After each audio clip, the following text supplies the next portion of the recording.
Hi friends, എല്ലാവർക്കും നമസ്കാരമുണ്ട്. Lovely craft and tasty ഫുഡിൻ്റെ മറ്റൊരു ടേസ്റ്റി ഫുഡ് എപ്പിസോഡിലേക്ക് എല്ലാവർക്കും സ്വാഗതം. അപ്പോൾ ഇന്ന് നമ്മൾ ഉണ്ടാക്കാൻ പോകുന്നത് ഹെൽത്തി ഒന്നുമല്ല, അത്ര ഹെൽത്തി ഫുഡല്ല, ബട്ട് നല്ല ടേസ്റ്റി ഫുഡാണ്. എളുപ്പത്തിൽ ഈസി ആൻഡ് ടേസ്റ്റ്, അതാണ് ഇന്നിവിടെ ഉദ്ദേശിക്കുന്നത്. ഈസി ആൻഡ് ടേസ്റ്റി ആയിട്ട് എങ്ങനെ കൊത്തു പൊറോട്ട ഉണ്ടാക്കാം. തമിഴ്നാട് സ്റ്റൈല് കൊത്തു പൊറോട്ടയാണ് ശരിക്കും ഇത്. പക്ഷേ അവർ യൂസ് ചെയ്യുന്ന പല സാധനങ്ങളും നമ്മുടെ മല്ലിയില, നമ്മളെല്ലാവർക്കും ഒന്നും ഇഷ്ടപ്പെടുന്ന സാധനമല്ല മല്ലിയില. സോ മല്ലിയില ഞാൻ ഒഴിവാക്കിയിട്ടുണ്ട്. മല്ലിയില വേണം, ഇഷ്ടമുള്ളവർക്ക് മല്ലിയില ഇടാം, അതുകൊണ്ട് ഒരു പ്രശ്നമില്ല. കറിവേപ്പില ഞാൻ ഇതിനകത്ത് യൂസ് ചെയ്യുന്നുണ്ട്. കറിവേപ്പില യൂസ് ചെയ്യുന്ന അതേ സമയത്ത് തന്നെ മല്ലിയില നമുക്ക് ഇതിൻ്റെ കൂട്ടത്തിൽ യൂസ് ചെയ്യാം, അല്ലെങ്കിൽ ഗാർണിഷ് ചെയ്യാനായിട്ട് യൂസ് ചെയ്യാം, അതൊന്നും പ്രശ്നമില്ല. നമ്മൾ കറിവേപ്പില യൂസ് ചെയ്തിട്ട് കേരള സ്റ്റൈലിൽ ഈസി ആയിട്ട് നല്ല എരിവുള്ള കൊത്തു പൊറോട്ട എങ്ങനെ ഉണ്ടാക്കാൻ നോക്കാം. കൂടുതലൊന്നും പറയുന്നില്ല. അപ്പോൾ ആദ്യമായിട്ട് കാണുന്ന ആൾക്കാരാണെന്നെങ്കിൽ ചാനൽ സബ്സ്ക്രൈബ് ചെയ്ത് സഹായിക്കുക. എന്തെങ്കിലും തെറ്റുകുറ്റങ്ങൾ വീഡിയോയിൽ കാണുന്നുണ്ടെന്നുണ്ടെങ്കിൽ ഉറപ്പായിട്ടും കമൻസിൽ ആഡ് ചെയ്യുക. വീഡിയോ മുഴുവനായിട്ടും കാണുക, ലൈക്ക് ചെയ്യുക. ഇഷ്ടപ്പെട്ടില്ല എന്നുണ്ടെങ്കിൽ ഉറപ്പായിട്ടും ഡിസ്ലൈക്ക് ചെയ്യുക. നിങ്ങൾക്ക് എന്ത് ചേഞ്ചസ് വരുത്തണമെന്ന് തോന്നുന്നുണ്ടെങ്കിലും എന്തെങ്കിലും ഐറ്റംസ് സജഷൻസ് ഉണ്ടെങ്കിലും നിങ്ങൾക്ക് കമൻസിൽ ആഡ് ചെയ്യാം. എനിക്കറിയാവുന്ന സാധനങ്ങളാണെങ്കിൽ ഉറപ്പായിട്ട് ഞാനത് ഉൾക്കൊള്ളാക്കാൻ ശ്രമിക്കുന്നതാണ്. അപ്പോൾ നേരെ വീഡിയോയിലോട്ട് പോകാം. ഇതാ ആദ്യം നമ്മളെടുക്കുന്ന പൊറോട്ട. ഞാനിവിടെ 2 പൊറോട്ടയാണ് എടുത്തിട്ടുള്ളത്. ഇത് ചൂടാക്കിയതാണ്, ചൂടാക്കി എടുത്ത പൊറോട്ടയാണ്. അത്യാവശ്യം ചൂടുണ്ട്. ഇതിങ്ങനെയല്ല, നമ്മൾ ഇത് ചെറുതായിട്ട് ചെറിയ കഷ്ണങ്ങളാക്കി എടുക്കണം. പിച്ചിയിട്ട് ചെറിയ കഷ്ണങ്ങളായിട്ട് എടുക്കണം. ചെറിയ കഷ്ണങ്ങളായിട്ട് എടുത്തിട്ടാണ് നമ്മൾ പൊറോട്ട എടുക്കുന്നത്. പിന്നെ വേണ്ട വെജിറ്റബിൾസ് എളുപ്പത്തിനായതുകൊണ്ട് ഒന്നുമില്ലാതെ തക്കാളി, 2 ചെറിയ തക്കാളി അരിഞ്ഞെടുത്തതാണിത്. ഉള്ളി ഞാൻ അരിഞ്ഞിട്ടില്ല. ഞാൻ അരിയാനായിട്ട് വെള്ളത്തിലേക്ക് മുറിച്ചിട്ടിട്ട് വച്ചേക്കുവാണ്. അരിയുമ്പോൾ കണ്ണെരിയാതിരിക്കാനായിട്ടാണ് നമ്മളിങ്ങനെ ചെയ്യുന്നത്. എല്ലാവർക്കും അറിയാവുന്ന ടെക്നിക്ക് തന്നെയാണ്. ഇതൊരു വലിയൊരു സവാളയാണ്, നല്ല നീരുണ്ട് ഇതിന്. അതുകൊണ്ട് ഞാൻ മുറിച്ച് വെള്ളത്തിലോട്ട് ഇട്ടേക്കുവാണ്. അരിഞ്ഞെടുക്കാം. പിന്നെ ഒരു 3 അല്ലി വെളുത്തുള്ളി, ഒരു ചെറിയ കഷ്ണം ഇഞ്ചി. ഇത് നമ്മൾ ചതച്ചെടുക്കാം കറി ഉണ്ടാക്കുമ്പോഴത്തേക്കും. പിന്നെ കുറച്ച് കറിവേപ്പില സാധാരണ നമ്മൾ ഇടുന്നത് പോലെയല്ല. കറിവേപ്പില കുറച്ചധികം, ഞാൻ 2 തണ്ട് എടുത്തിട്ടുണ്ട്. കുറച്ചധികം ഇടുന്നതാണ് അതിന് ടേസ്റ്റ്. പിന്നെ കറിവേപ്പിലയുടെ ആ ഒരു ടേസ്റ്റ് ഇഷ്ടമല്ലാത്തവർക്ക് ഇത് അളവ് കുറയ്ക്കാം, അല്ലെങ്കിൽ ഇല്ലെങ്കിലും പ്രശ്നമൊന്നുമില്ല. പിന്നെ മല്ലിയില ഇഷ്ടമുള്ളവർക്ക് മല്ലിയില യൂസ് ചെയ്യാം. മല്ലിയില ഫ്ലേവർ ഇട്ടാലും പ്രശ്നമൊന്നുമില്ല. ഉണക്കമുളക്, ഇതും ഓപ്ഷണലാണ്. മുളക് എണ്ണയിലിട്ട് വരുന്ന മണം ഇഷ്ടമുള്ളവർക്ക്, അല്ലെങ്കിൽ അത് കറിയിൽ കിടന്നാലുള്ള ടേസ്റ്റ് ഇഷ്ടമുള്ളവർക്ക് യൂസ് ചെയ്യാം. ഇത് ഇടുന്നതാണ് ടേസ്റ്റ്. ഉണക്കമുളക് മുറിച്ച് ശരിക്കും എണ്ണയിലിടുക ചെയ്യുന്നത്. അത് കറി വരുമ്പോൾ ഞാൻ പറഞ്ഞു തരാം. പിന്നെ വെളിച്ചെണ്ണ എടുത്തിട്ടുണ്ട്. പൊടി ഐറ്റംസിൽ മുളക് പൊടി, മെയിനായിട്ട് മുളക് പൊടി, ജീരകം നമ്മൾ എടുക്കണം. കുറച്ച് ആവശ്യത്തിന് എടുക്കുന്നുണ്ട്. എണ്ണയിലിടാനാണ് ആദ്യം. കുറച്ച് മഞ്ഞൾപ്പൊടി, ഗരം മസാല. ഇത് നമ്മുടെ സാധാരണ ഗരം മസാല തന്നെയാണ്. ഇത് നമ്മൾ മസാല എല്ലാം കൂടി ചേർന്ന് വരുന്ന പാക്കറ്റ് ഉണക്കി പൊടിച്ചെടുത്ത മസാലയാണിത്. അല്ലാതെ വേറെ ബ്രാൻഡിൻ്റെ മസാല ഒന്നും വാങ്ങിയതല്ല. ഇത് ഇങ്ങനെ എടുക്കുന്നതാണ് നല്ലത് മസാല. പിന്നെ ആവശ്യത്തിന് ഉപ്പ്. അപ്പോൾ ഓക്കെ, നമുക്ക് ഉള്ളി അരിഞ്ഞേക്കാം. ഉള്ളി ഞാനിവിടെ അരിഞ്ഞ് തുടങ്ങിയിട്ടുണ്ട്. ഒരുപാട് ചെറുതുമാക്കുന്നില്ല, ഒരുപാട് വലുതുമാക്കുന്നില്ല.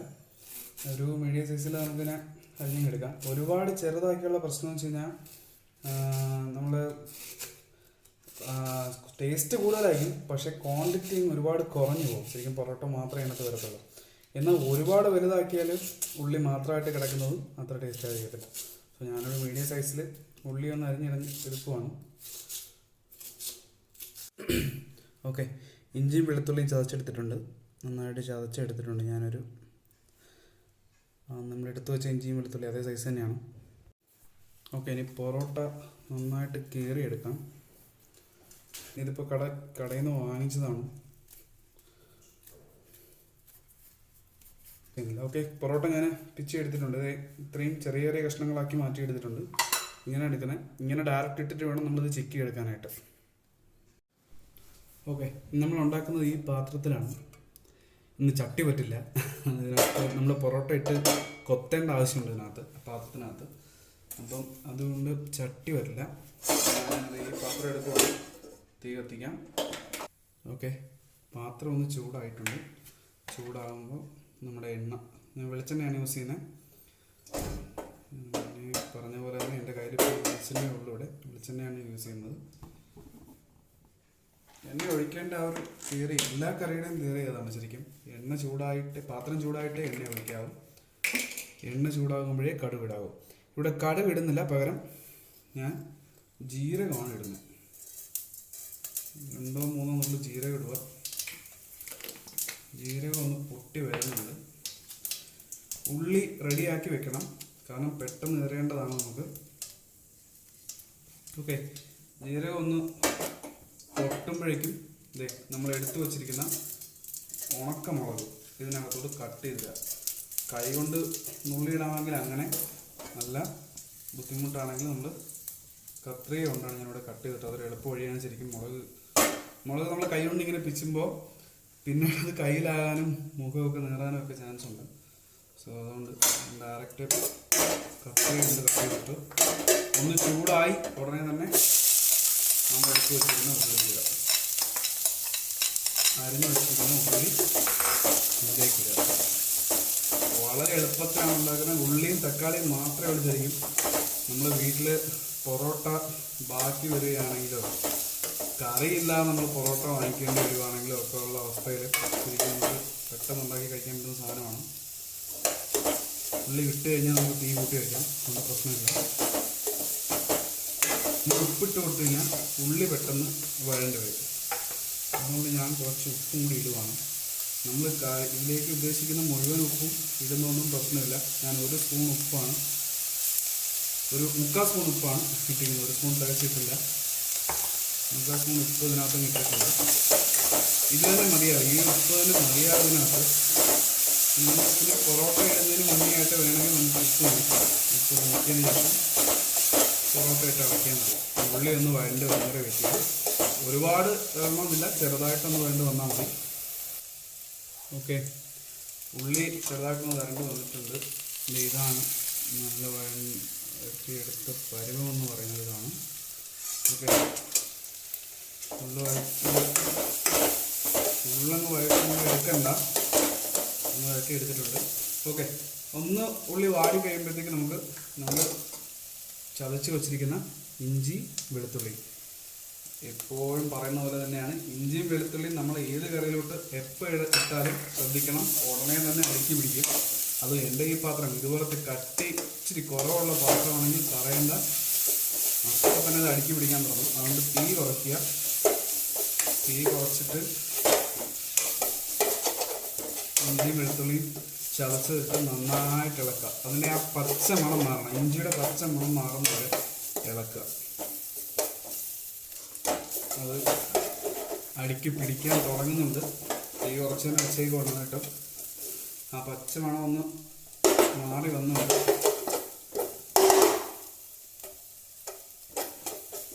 മാറി വന്നാൽ ഉടനെ തന്നെ നമുക്ക് അടുത്ത ഐറ്റം ഇടാം. ഓക്കെ, ആ പച്ച മണം ഒന്ന് മാറി വന്നിട്ടുണ്ട്. ഇതിലേക്ക് നമ്മൾ ഇടാൻ പോകുന്നത് തക്കാളിയാണ്. 2 ചെറിയ തക്കാളി അരിഞ്ഞ് വെച്ചതാണ്. അതിലേക്ക് ഞാൻ ഇട്ടിട്ടുണ്ട്. തക്കാളി നല്ലപോലെ ഒന്ന് വെന്ത് ഉടഞ്ഞു വരണം. ഉടഞ്ഞു വരാനായിട്ട് ഒന്ന് ഇളക്കുക. ഒന്ന് അടച്ചു വെക്കുന്നതുകൊണ്ടും തെറ്റില്ല.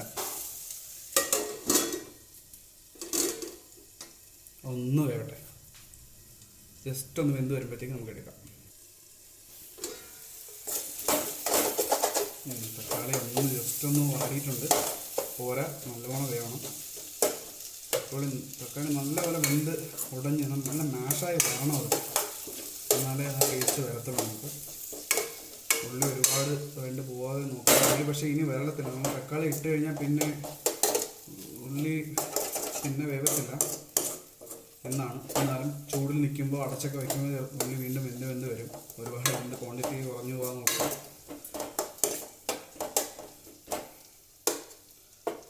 ഒന്നുകൂടെ അടച്ചു വയ്ക്കുക. ഞാൻ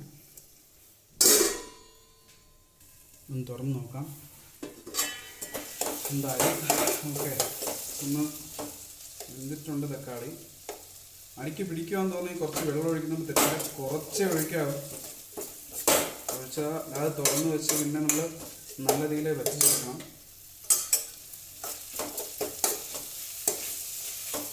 തക്കാളി ഒന്നുകൂടെ വെന്ത് വരാനുണ്ട്. വേവട്ടെ.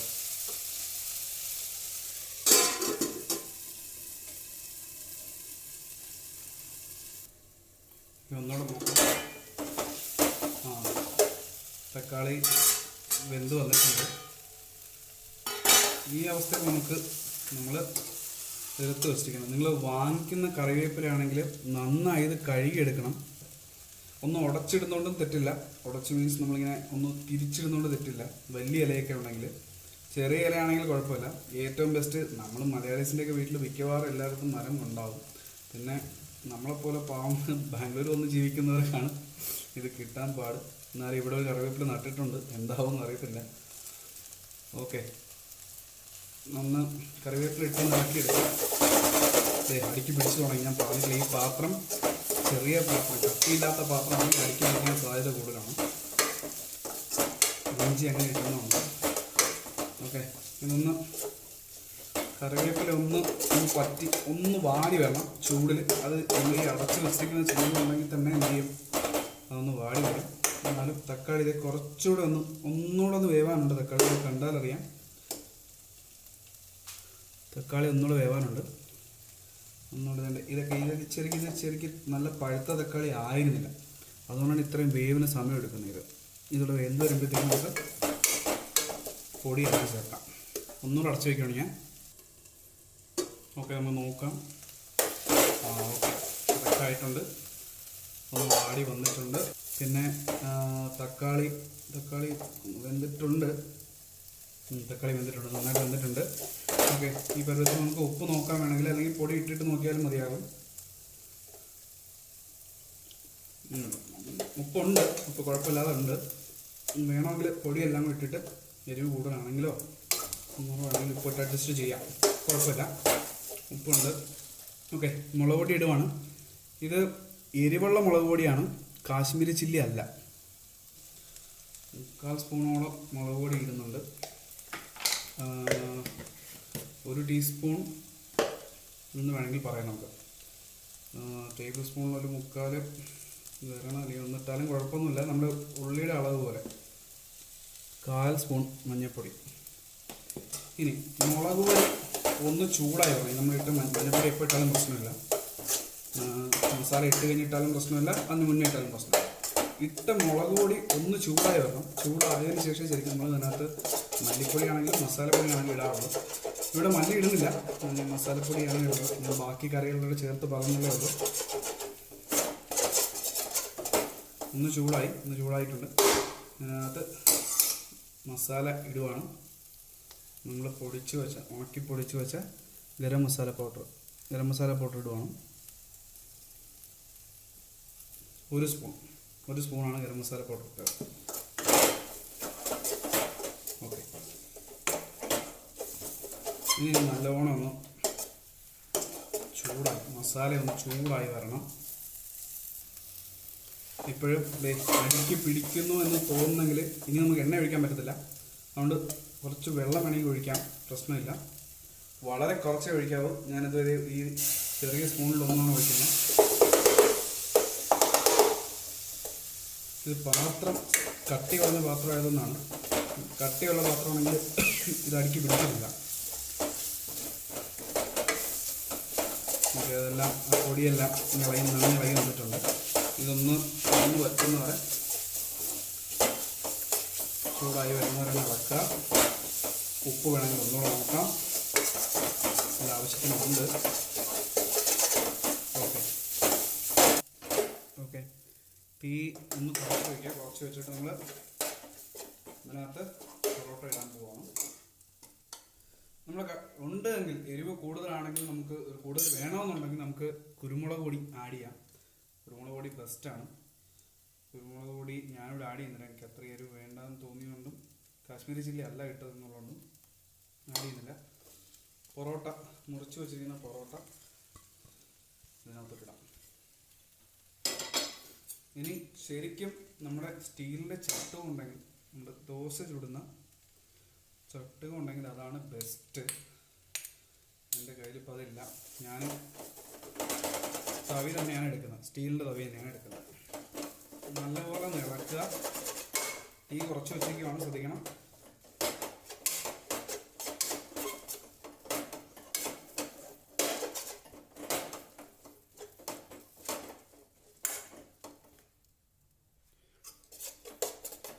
നല്ലപോലെ ഇളക്കണം. ഓക്കെ, ഞാൻ ഒരേപോലത്തെ 2 തവി എടുത്തിട്ടുണ്ട്. 2 തവി എടുത്ത് നമ്മൾ ഇങ്ങനെ ഒരു തവിയിലോട്ടേക്ക് വെച്ച് ഞെക്കി വിടണം.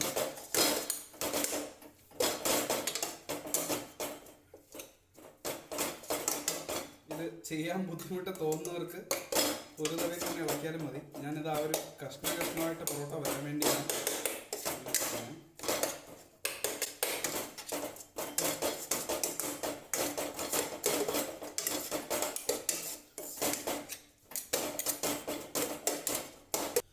ഓക്കെ, റെഡി ആയിട്ടുണ്ട്. നല്ല ടേസ്റ്റി, ഉപ്പുള്ള, കറിയൊന്നും വേണ്ടാത്ത കൊത്ത് പൊറോട്ട റെഡി ആയിട്ടുണ്ട്.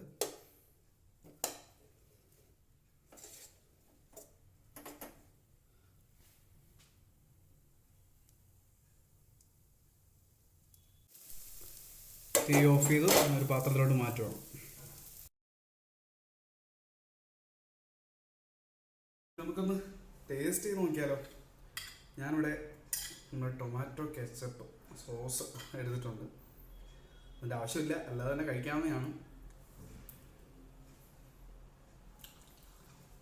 നല്ല കിടില എരിയാണ്, നമുക്ക് സൂപ്പർ ടേസ്റ്റാണ്. എല്ലാവരും ട്രൈ ചെയ്യാം. പൊതുവിൽ പൊറോട്ട നമുക്ക് എല്ലാവർക്കും ഇഷ്ടമാണ്. കൊത്തു പൊറോട്ട ഇന്ത്യൻ മസാലയും ഗരം മസാലയൊക്കെ ചേർത്ത് വരുമ്പം നല്ല ടേസ്റ്റാണ്. ഉറപ്പായിട്ടും എല്ലാവരും ട്രൈ ചെയ്യണം. എളുപ്പത്തിൽ ഉണ്ടാക്കാൻ പറ്റുന്ന സാധനമാണ്. ഹെൽത്തി അല്ല എന്ന് ഞാൻ പറഞ്ഞു. പക്ഷേ നിങ്ങൾക്ക് പൊറോട്ട കഴിക്കുന്നതിനോട് താല്പര്യമില്ല എന്നുണ്ടെങ്കിൽ ഇവിടെ നിങ്ങൾക്ക് ഡയറക്റ്റ് ചപ്പാത്തി യൂസ് ചെയ്യാം. ഒരു പ്രശ്നമില്ല. വീറ്റ് പൊറോട്ടയോ ചപ്പാത്തിയോ യൂസ് ചെയ്താലും ഇതേ രീതിയിൽ തന്നെ ഇതേ ടേസ്റ്റിൽ തന്നെ നമുക്ക് ഉണ്ടാക്കാൻ പറ്റുന്നതാണ്. കൊത്ത് ചപ്പാത്തി അല്ലെങ്കിൽ കൊത്ത് വീറ്റ് പൊറോട്ട എന്നൊക്കെ നമുക്കതിനെ പറയാം. പറ്റുവാണെന്നുണ്ടെങ്കിൽ ചപ്പാത്തി ഉണ്ടാക്കുന്ന ദിവസം ഞാൻ ഒന്നുകൂടി ഒരു കൊത്ത് ചപ്പാത്തി ട്രൈ ചെയ്യാം, എല്ലാവർക്കും ഷെയർ ചെയ്യാം. അപ്പോൾ വീഡിയോ മുഴുവനായിട്ട് കണ്ടവർക്ക് എല്ലാവർക്കും നന്ദിയുണ്ട്. ഓട്സ് പുട്ട് ഒരുപാട് പേര് ട്രൈ ചെയ്തതായിട്ട് എന്നെ കമൻറ്റ് ചെയ്തിട്ട് അല്ലെങ്കിൽ എന്നെ മെസ്സേജ് അയച്ചിട്ടൊക്കെ പറഞ്ഞിട്ടുണ്ട്. എല്ലാവർക്കും നന്ദിയുണ്ട്. ഈസി ആയിട്ട് ട്രൈ ചെയ്യാൻ പറ്റുന്ന സാധനങ്ങളാണ് ഞാനിവിടെ നിങ്ങൾക്ക് വേണ്ടി ഉണ്ടാക്കുന്നത്. കൊത്തു പൊറോട്ട എല്ലാവരും ട്രൈ ചെയ്യണം. ഈസി ആയിട്ട് ഉണ്ടാക്കാൻ പറ്റുന്നതാണ്. നല്ല എരിവുള്ള, നല്ല ടേസ്റ്റുള്ള കൊത്തു പൊറോട്ടയാണ്. ഞാൻ ലഞ്ചായിട്ടാണ് ഇപ്പോൾ ഉണ്ടാക്കിയത്. ശരിക്കും ഇത് നിങ്ങൾക്കൊരു സ്നാക്ക് ഐറ്റം ആയിട്ട് വേണമെങ്കിൽ യൂസ് ചെയ്യാം. പൊറോട്ട വാങ്ങിയിട്ട് ഞാൻ കറി വാങ്ങാൻ മടിച്ചാണ് ശരിക്കും കൊത്തു പൊറോട്ടയിലിട്ട് എത്തിച്ചേർന്നത് അവസാനം. ഓക്കെ, അപ്പോൾ തെറ്റുകുറ്റങ്ങൾ കമൻറ്റ്സ് ചെയ്യുക. ഉറപ്പായിട്ടും ഇഷ്ടപ്പെട്ടെങ്കിൽ വീഡിയോ ലൈക്ക് ചെയ്യുക. ഇഷ്ടപ്പെട്ടില്ലെങ്കിൽ ഡിസ്ലൈക്ക് ചെയ്യുക. നിങ്ങൾക്ക് എന്തെങ്കിലും ചേഞ്ചസ് വരുത്തണമെങ്കിൽ കമൻറ്റിൽ പറയുക. ആദ്യമായിട്ട് കാണുന്നവർ ഉറപ്പായിട്ടും വീഡിയോ സബ്സ്ക്രൈബ് ചെയ്യാൻ മറക്കാതെ സബ്സ്ക്രൈബ് ചെയ്യുക. സബ്സ്ക്രൈബ് ബട്ടൻ്റെ തൊട്ടപ്പുറത്തെ ബെല്ലൈക്കൻ കൂടി ഒന്ന് പ്രസ് ചെയ്ത് വിട്ടാൽ ഞാൻ ഇതുവരെ നല്ല ഫുഡോ അല്ലെങ്കിൽ ക്രാഫ്റ്റോ അപ്ലോഡ് ചെയ്യുന്ന സമയത്ത് തന്നെ നിങ്ങൾക്ക് നോട്ടിഫിക്കേഷനായിട്ട് വരും. അപ്പോൾ അടുത്തൊരു നല്ല ഫുഡോ അല്ലെങ്കിൽ നല്ലൊരു ക്രാഫ്റ്റ് വീഡിയോ ആയിട്ട് വരുന്നവരേക്കും എല്ലാവർക്കും ബൈ.